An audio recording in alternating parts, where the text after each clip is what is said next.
What's up? What's up, Crypto Nation? Look, it's been going. Bitcoin has been hitting the gas a little bit over this weekend. I'm loving it. It's over $11,000. Most of the altcoins are starting to kind of rally a little bit. They're recovering from the Red Sea loss that was happening over the last 3 or 4 weeks. Everything seems to be rallying back a little bit better nowadays. We are still limited in the ways that we can really earn, and as you've seen out there, many people are doing everything else they can, but they're not talking about these crappy the lending platforms anymore. They're all but forgotten now. But as you can see, there are many ways to try to earn. A lot of them will not pay out as much as those lending platforms were paying, but if you can get a bot running, if you can build yourself a mining rig, you might be profitable. Just remember, if you're gonna mine, don't build a dedicated rig specifically for Ethereum. Ethereum will be going away as far as the proof of work concept and mining it. It will all be proof of stake. So just keep that in mind if you are trying to mine Ethereum.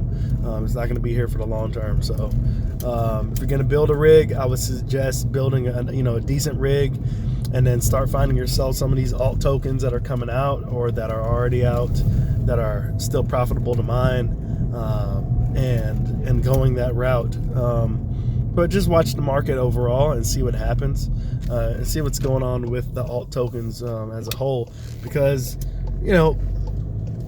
just because you're mining it now and it's easy or whatever, the difficulty is not hard, doesn't necessarily mean that it's not going to be worth anything in the next 6 months. So just mine with a plan, and as well as masternodes.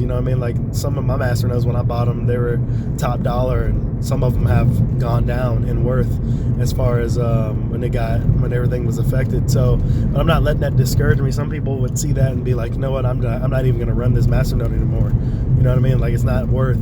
Like, I bought a masternode that when it was like $10 a token, and I got a masternode. Now it's only worth like $3 or $4 per token. Like, I'm getting out. Like, if you have that kind of attitude, you're not gonna go very far. You know what I mean? So, as always, this is a good day to look through some masternodes. And if you are on the fence about setting one up, honestly, you just gotta put your foot on the gas and do it. You just gotta do it. You know what I mean? I sat on it for a long time just because I thought it was very difficult to set up. And I'm not gonna lie, it is difficult to set up a masternode. You know what I mean? I got a gray beard? No, that's fuzz. I'm about to say, what the fudge? I thought it was very difficult, and it is difficult. It's not. And I'm very tech savvy. I'm very my software game is good, but when it comes to like Linux and stuff like that, it's a new game. But it can be done, right? It can be done, and I think if you give yourself a chance to do it, you'll be fine.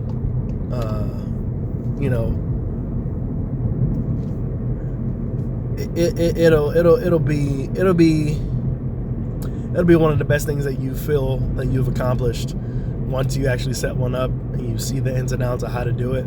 There's multiple ways of setting it up. By far, the easiest way to set up a masternode, in my opinion, is probably using Windows, the Windows method. And you can do that as well with a VPS. But again, your costs are going to be a lot more.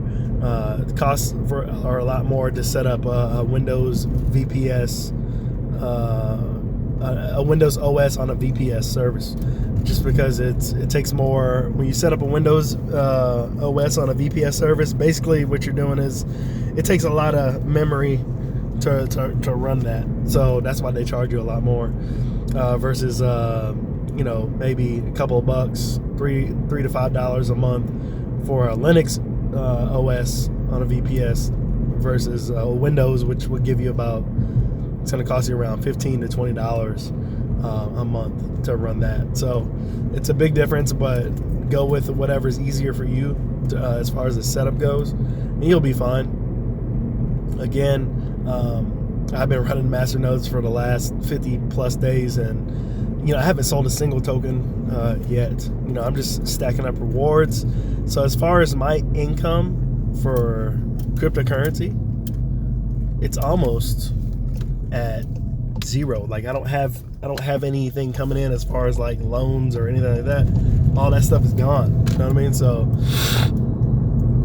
the income portion of what I was making versus what I am making now, it's almost zilch, because I have all my money tied up in tokens that are just sitting and appreciating or depreciating, in that, for that matter. And the only real income that I have is from the rewards, from the master nodes. But like again, I haven't sold anything yet because I'm in it for the long haul, and there's no real reason to sell right now. I'm not in a position that I need money and then I need to just start selling stuff. So I'm just literally hanging out, you know what I'm saying, playing PlayStation, scratching my balls. Like that's it. And like I said, until there's a, I think I'm gonna dive into setting up a bot today, setting up a trade bot today, and seeing how that goes, and just see what it looks like. Over the next 30 days, see if it's worth it. You know what I mean? That's what I'm gonna do. There is a goose in the road. Holy crap! Goose is gonna get hit, man. That goose is about to get smashed. It's like a wild goose on the road, man. Everybody's trying not to hit him, but he's gonna get hit. But anyway, yeah, I'm gonna see how that works. But again, like I said, a lot of the people like myself and others that were posting so much about,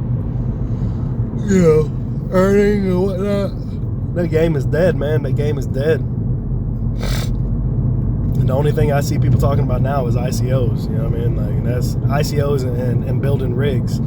So that tells you right there that the lending game affected more people than you think it affected. It affected more people than you think it affected. And the fact that there's almost zero things that really talk about when you in terms of the amount of content and stuff that was being put out before, when the lending platforms were in their prime, versus now after the fact. It just goes to show you that, while the crypto game is still very much strong, this is it's taken a toll, because a lot of the other ways, let's be honest, there were no other real ways of earning in cryptocurrency like it was for the lending. The lending made it exciting. The lending made people want to pay attention and watch, versus now, where it's kind of like everybody's just like, oh, building a rig, okay, we've been doing that. Oh, staking, oh, okay, yeah, we've been doing that too.